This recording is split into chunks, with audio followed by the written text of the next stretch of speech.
Shalom saudara dan saudari. Mari kita sebut selamat pagi Bapa dan nyanyikan kepadanya. Selamat pagi Bapa, selamat pagi Yesus, selamat pagi Roh Kudus. Terima kasih atas anugerah-Mu. Semalam telah berlalu, ku memuji, ku bersyukur, memuliakan nama-Mu. Allah Bapa, Putra, Roh Kudus, terima kasih. Mari kita bersatu dalam doa. Ya Bapa kami yang di syurga, kami bersyukur. Kami bersyukur kerana Engkau menemani kami dari pagi sampai ke waktu malam. Sepanjang masa Engkau memerhatikan kami, Engkau menjaga kami, melindungi kami, bahkan memberkati kami Bapa. Kami bersyukur Bapa, walaupun kadang-kala kami berjauhan daripada-Mu, tetapi Engkau tidak pernah meninggalkan kami. Kami bersyukur untuk segala berkat dan kurniaan Engkau yang berlimpah-limpah dalam hidup kami, sehingga kami tidak berkekurangan. Engkaulah gembala kami, Engkaulah Tuhan kami, Engkaulah pembela kami. Ya Bapa, kami bersyukur pada awal pagi ini Bapa. Alangkah baiknya Bapa. Saya rasa perkara yang paling baik dalam hidup adalah boleh bertemu dengan Engkau setiap pagi. Dan Bapa, biarkanlah kami merasai penyertaan-Mu Bapa. Dan biarkanlah hati kami dilegakan. Biarkanlah hati kami dihiburkan. Biarkanlah hati kami disukacitakan. Kerana Engkaulah harapan kami Bapa. Terima kasih Bapa. Biarkanlah Engkau memberkati sepanjang hari ini Bapa. Karena nama Yesus Kristus yang Maha Berkuasa kami berdoa. Amin. Ya saudara dan saudari, biarlah kita merenung daripada Mazmur 78 ayat 21 hingga 31. Itulah sebabnya Tuhan murka ketika mendengar permintaan mereka. Dia menyerang umatnya dengan api dan menjadi semakin murka terhadap mereka. Kerana mereka tidak mempunyai keyakinan terhadapnya dan tidak percaya bahawa Dia dapat menyelamatkan mereka. Tetapi Allah berfirman kepada langit di atas dan memberikan perintah supaya pintunya dibuka. Dia memberi mereka biji-bijian dari syurga dengan menurunkan mana untuk makanan mereka. Demikianlah mereka makan makanan malaikat. Allah memberi mereka makanan berlimpah-limpah. Dia menyebabkan angin timur bertiup dan dengan kuasanya angin selatan berhembus. Untuk umatnya, Dia menurunkan burung sebanyak pasir di pantai. Burung jatuh di tempat perkemahan mereka, di sekeliling tempat kediaman mereka. Lalu mereka makan hingga kenyang. Allah memberikan apa yang dikehendaki mereka. Tetapi nafsu mereka belum dipuaskan. Dan sementara mereka makan, Allah naik murka terhadap mereka dan membunuh orang Israel yang muda dan perkasa. Ya saudara dan saudari, lanjutan daripada Mazmur semalam. Masih ingatkah apa yang dikatakan Mazmur semalam? Di mana walaupun Allah begitu baik terhadap mereka, tetapi umat Israel tetap tidak puas hati dan mereka minta seperti along. Masih ingat apa yang saya katakan? Nah saudara dan saudari, hari ini merupakan lanjutan daripada doa semalam, daripada Mazmur semalam. Apa dia kata saudara dan saudari? Oleh sebab umat Israel tidak puas hati, tidak menghargai, tidak bersyukur dan tidak mematuhi, tidak mengikut perintah Allah. Jadi Allah pada ayat 21 kata apa? Itulah sebabnya Tuhan murka ketika mendengar permintaan mereka. Dia menyerang umatnya dengan api dan menjadi semakin murka terhadap mereka. Kerana mereka tidak mempunyai keyakinan terhadapnya dan tidak percaya bahawa Dia dapat menyelamatkan mereka. Nah saudara dan saudari, Allah akhirnya murka terhadap ketidakpercayaan umat Israel terhadapnya. Nah saudara dan saudari, walaupun di sini kata Allah menyerang mereka dengan api, tapi tiada sebarang catatan dalam Alkitab bahawa ada kalanya Allah menyerang ataupun menghapuskan umat Israel dengan api. Cuma di sini mungkin menggambarkan kemurkaan Allah seperti api sudah mau menyerang mereka, betul-betul sangat marah? Pernahkah kamu digerami ataupun kamu dibuat marah oleh orang lain sehingga kamu betul-betul orang Cina kata, wayo, api sudah sampai kepala? Ada kamu perasa macam tu? Wah, macam betul-betul mau bakar, mau matikan dia, mau bunuh dia. Ada kamu pernah ada perasa macam ni kah? Sangat geram, terlalu geram bila kita rasa marah terhadap orang lain. Nah, saudara dan saudara, di sini Allah juga murka. Ada kalanya Allah murka. Kenapa Allah murka, saudara dan saudari? Kalau kita lihat kepada Yohanes bab 3 ayat 36. Barang siapa tidak taat kepada anak, ia tidak akan melihat hidup, melainkan murka Allah tetap ada di atasnya. Rupa-rupanya murka Allah memang ada di atas orang yang tidak percaya kepadanya. Nah, saudara dan saudari, bila kita tidak percaya kepada Allah, ini bermaksud kita tidak lagi mengagungkan dia sebagai Tuhan. Bila kita tidak percaya kepada Allah, bermaksud kita sudah mengalihkan kepercayaan kita ke atas Tuhan ataupun dewa-dewi yang lain. Ataupun ramai di antara kita menjadikan diri kita sebagai Tuhan. Aku ulin, aku nebo Tuhan lagi. Nak ada guna Tuhan tu. Aku diri yang pume. Saya sendiri boleh jadi Tuhan. Saya sendiri boleh jadi Allah. Nah, saudara dan saudari, inilah bila kita tidak percaya kepada Allah, sebenarnya kita sudah percaya kepada objek lain, Tuhan lain, dewa lain, ataupun percaya anggapkan diri sendiri sebagai Tuhan yang lain. Nah, saudara dan saudari, itulah Allah. Sifat semula jadi adalah Allah cemburu. Allah cemburu. Allah tidak boleh izinkan sebarang perzinaan itu berlaku. Kalau kita sudah percaya kepadanya, tidak boleh kita percaya kepada orang lain juga. Itu bermaksud sudah luar nikah, saudara dan saudari. Sudah kita larikan janjian kita kepada Allah. Saudara dan saudari, memang bagi mereka yang tidak percaya kepada Allah, memang murka Allah selalu ada di atas mereka. Nah, saudara dan saudari, jangan kita tidak percaya kepada Allah.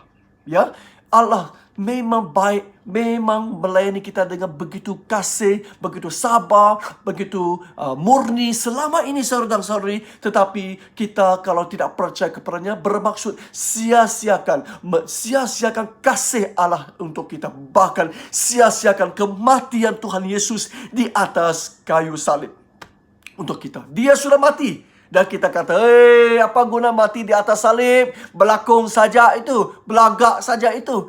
Tiada kaitan dengan saya. Kamu nak mati, matilah, biar kamu mati. Tak ada kaitan dengan saya. Nah, kalau kita sebut sedemikian, ataupun kita bertindak seumpama sebut sedemikian, saudara dan saudari, bayangkan betapa sakitnya hati Tuhan kita. Nah, saudara dan saudari, tak kira apa jua yang berlaku. Mungkin kita tidak diberkati. Mungkin kita tidak mengerti. Mungkin kita tidak memahami kenapa perkara itu berlaku. Bahkan mungkin doa kita macam seolah-olah tidak dikabuli. Tapi saudara dan saudari, tak kira apa jua keadaan, kita tetap perlu percaya kepadanya. Kerana dia telah pun mati di atas kayu salib untuk kita. Nyawa pun boleh diberikan kepada kita. Apa lagi yang dia tidak boleh berikan kepada kita, saudara dan saudari? Cuma mungkin kerana Tuhan ada rencana dia sendiri. Nah, saudara dan saudari, kalau kita percaya kepada Allah, kita akan taat kepada Allah, tak kira apa jua keputusan yang dia ambil. Kita tidak boleh seperti hak asasi manusia sekarang di seluruh dunia. Generasi sekarang ini kalau berbanding dengan generasi dulu, generasi sekarang ini semakin tidak hormat. Kenapa semakin tidak hormat? Kerana semakin kita anggap setiap orang sama rata. Murid sama rata dengan cikgu, ya, anak sama rata dengan ibu bapa. Tiada perbezaan. Jadi anak minta setanding dengan ibu bapa. Jadi murid minta setaraf dengan gurunya. Nah, saudara dan saudari, ini tidak mungkin. Pada zaman Tuhan Yesus tidak mungkin, saudara dan saudari. Kalau kita ingin setaraf dengan Allah, bermaksud kita sudah menderhaka. Kita sudah celaka, saudara dan saudari. Kalau kita betul-betul percaya Allah sebagai Tuhan kita, kita bukan setaraf Allah. Kita hanya hamba, kita hanya abdi kepada Allah. Amin. Bila kita menjadi hamba kepada Allah, bolehkah kita mempertikaikan keputusan Allah? Allah, kenapa kamu buat macam ni? Kenapa kamu tidak buat macam itu? Siapa kau, saudara dan saudari? Dia Allah kah? Kamu Allah? Kalau dia Allah, kamu tidak boleh mengarah dia. Kalau kamu Allah, kamu tak perlu percaya dia. Nah, saudara dan saudari, kalau kita tidak percaya kepada Allah, sudah bermaksud kita mengagungkan, menjadikan diri kita sebagai Allah. Nah, bila kita menjadikan diri kita sebagai Allah, nama yang diberikan dalam Alkitab adalah iblis. Iblis yang berlawanan, bertentangan dengan Allah. Kalau kita anggap diri kita sebagai Allah, kita telah pun menjadi iblis. Nah, saudara dan saudari, jangan kita tidak percaya kepada Allah. Biarkanlah Allah menjadi Allah, biarkanlah manusia menjadi manusia, biarkanlah hamba menjadi hamba. Amin. Nah, saudara dan saudari, seterusnya, walaupun Allah itu murka, tetapi Allah itu tetap mengasihi kita, tetap memberikan segala yang kita perlukan, tetap memberi peluang kepada kita. Mari kita lihat 23 hingga 25. Tetapi Allah berfirman kepada langit di atas dan memberikan perintah supaya pintunya dibuka. Dia memberi mereka biji-bijian dari surga dengan menurunkan mana untuk makanan mereka. Demikianlah mereka makan makanan malaikat. Allah memberi mereka makanan berlimpah-limpah. Nah, saudara dan saudari, walaupun Allah murka, tetapi Allah juga tetap mengarahkan pintu surga dibuka dan diturunkan makanan. Makanan apa, saudara dan saudari? Ini makanan sungguh dahsyat, sungguh hebat. Bukan makanan biasa, tetapi makanan malaikat, yaitu mana yang tidak dapat kita cari-carikan di dunia ini, yang tidak mungkin, tidak pernah kita makan makanan ini, saudara dan saudari. Dan ini boleh dikatakan makanan rohani, tapi betul-betul boleh nampak pada waktu itu, yaitu makanan yang diturunkan dari surga, makanan malaikat. Nah, saudara dan saudari, berlimpah-limpah, terlalu banyak diberikan. Nah, saudara dan saudari, bila Allah memberikan makanan rohani, tapi saudara dan saudari, malangnya ramai di antara mereka tidak menghargai dan tidak mahu makanan rohani ini. Mereka masih minta daging. Tak ada daging kah? Kenapa asyik-asyik mana? Tak ada daging kah? Wow, kerana mereka tidak mementingkan makanan rohani itu. Sebenarnya bila mereka reject makanan rohani, itu bermaksud mereka telah pun reject Yesus ataupun Allah sendiri. Nah, saudara dan saudara, masih ingat apa yang Yesus katakan? Akulah makanan untuk hidupmu. Ya, maksudnya Yesus adalah makanan rohani kita. Yesus sendirilah makanan kita. Kalau kita mendapat Yesus, sebenarnya kita telah mendapat segala yang kita perlukan. Jadi bila umat Israel menolak ataupun reject mana, sebenarnya mereka sedang mereject ataupun menolak Allah sendiri. Nah, tak apa. Bila mereka reject mana, mereka tidak mau mana, Allah turunkan lagi makanan yang kedua. Apa dia? Ayat 26 sampai 29. Dia menyebabkan angin timur bertiup dan dengan kuasanya angin selatan berhembus untuk umatnya. Dia menurunkan burung sebanyak pasir di pantai. Burung jatuh di tempat perkemahan mereka, di sekeliling tempat kediaman mereka. Lalu mereka makan hingga kenyang. Allah memberikan apa yang dikehendaki mereka. Nah, saudara dan saudari, di sini kita boleh nampak mana tidak dikehendaki mereka. Jadi mereka mengkehendaki makanan duniawi. Mereka mengkehendaki daging. Mereka tidak mau makan mana, tidak mau makan rohani. Mereka mau makan duniawi. Mereka mau makan fizikal. Mereka mau makan barang-barang yang mereka suka sendiri. Mereka menolak pilihan Allah. Mereka menolak pengaturan Allah. Mereka menolak pembekalan Allah. Mereka mahukan barang duniawi, makanan duniawi, yaitu daging. Okey, tak apa. Sudahlah Allah memberikan makanan malaikat. Mereka tak mau, tak apa. Allah masih sabar, masih mengasihi, masih memberi, saudara dan saudari. Dia mengarahkan angin tiup dari timur dan tiup dari selatan sehingga semua burung boleh berkumpul di tempat mereka dan jatuh di sekitar perkemahan mereka. Apa yang jatuh? Burung, saudara dan saudari. Burung yang sebanyak pasir. Wow, terlalu banyak sehingga tidak keterhitungan. Nah, saudara dan saudari, itu kerana manusia umat Israel mengkehendaki, meminta daging. Nah, saudara dan saudari, itulah Allah merestui. Allah pun bagi. Walaupun Allah betul-betul sedih, dia tetap bagi. Sehinggalah mereka makan sampai terlalu kenyang, saudara dan saudari. Allah telah pun memuaskan apa yang mereka minta. Semata-mata macam sudah dipuaskan. Tetapi wow, sudah kenyang makan makanan fizikal, tidak mau rohani, mau fizikal. Setelah makan fizikal, masih tidak puas, masih komplain lagi. Ayo, kenapa begitu sikit? Ayo, kenapa bagi burung saja? Tiada lembu kah? Tiada babi kah? Tiada ayam kah? Tiada itik kah? Oh, itu mungkin mereka mengadu-ngadu kerana tidak memuaskan hati mereka. Ayat 30 sampai 31. Mari kita baca.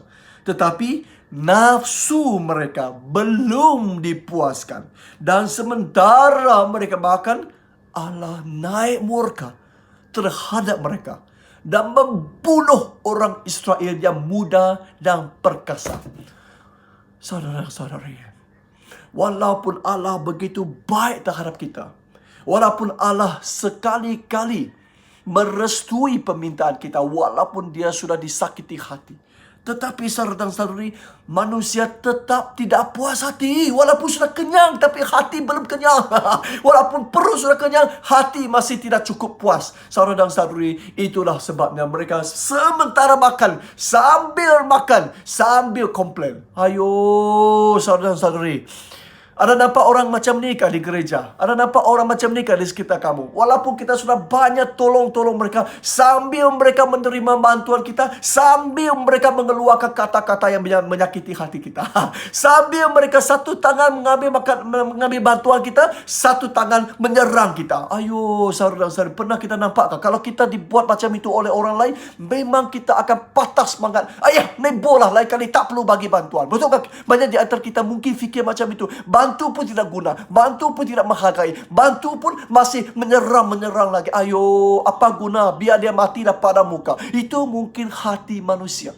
Nah, saudara dan saudari, Tuhan pun macam itu. Sekali-kali membantu, sekali-kali memberkati, walaupun sudah banyak kali lah sabar, tak perlu cakap lah. Tetapi saudara dan saudari, akhirnya masih lagi sambil makan, sambil komplain, sambil terima, sambil marah. Ayo, saudara dan saudari, itu bukan sahaja orang Israel. Mungkin ramai di antara kita juga melakukan perkara yang sedemikian. Saudara dan saudari, apa kesudahan mereka, saudara dan saudari?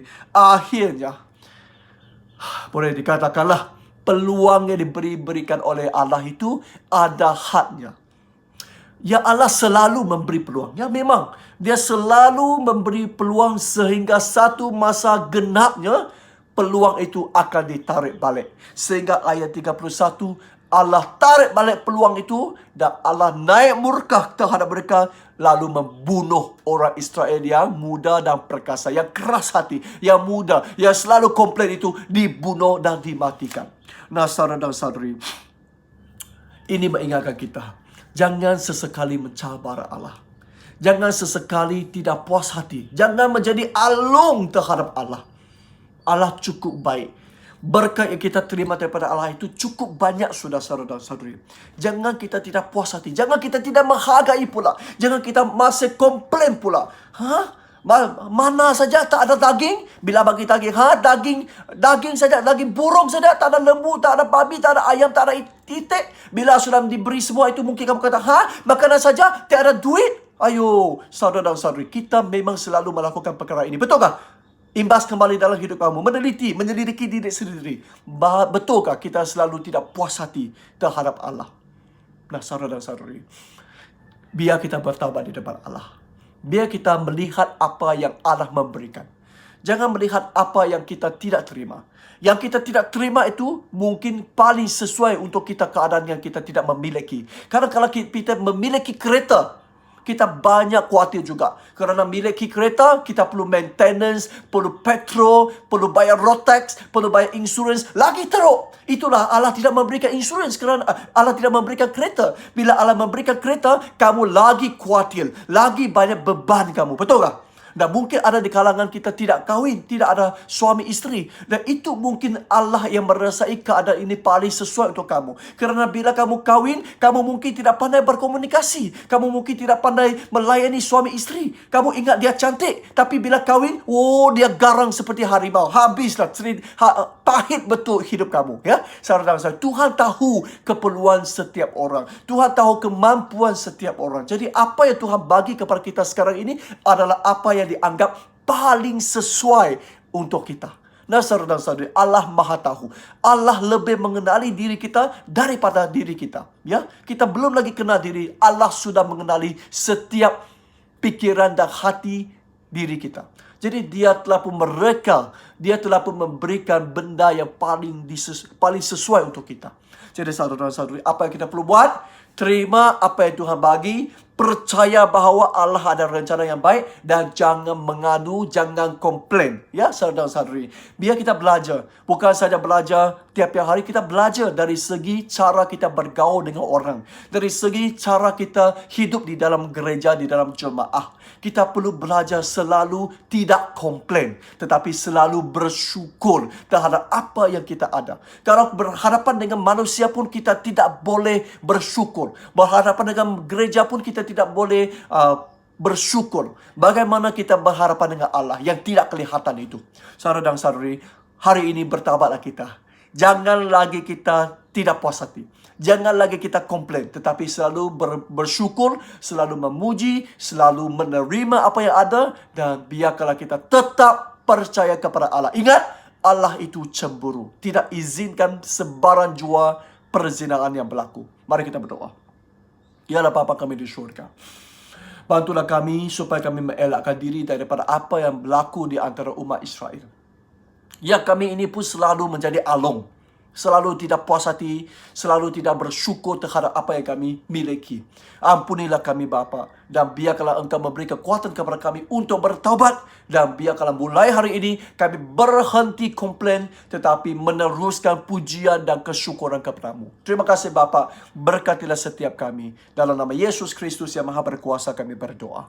Amin. Tuhan berkati orang yang bersyukur.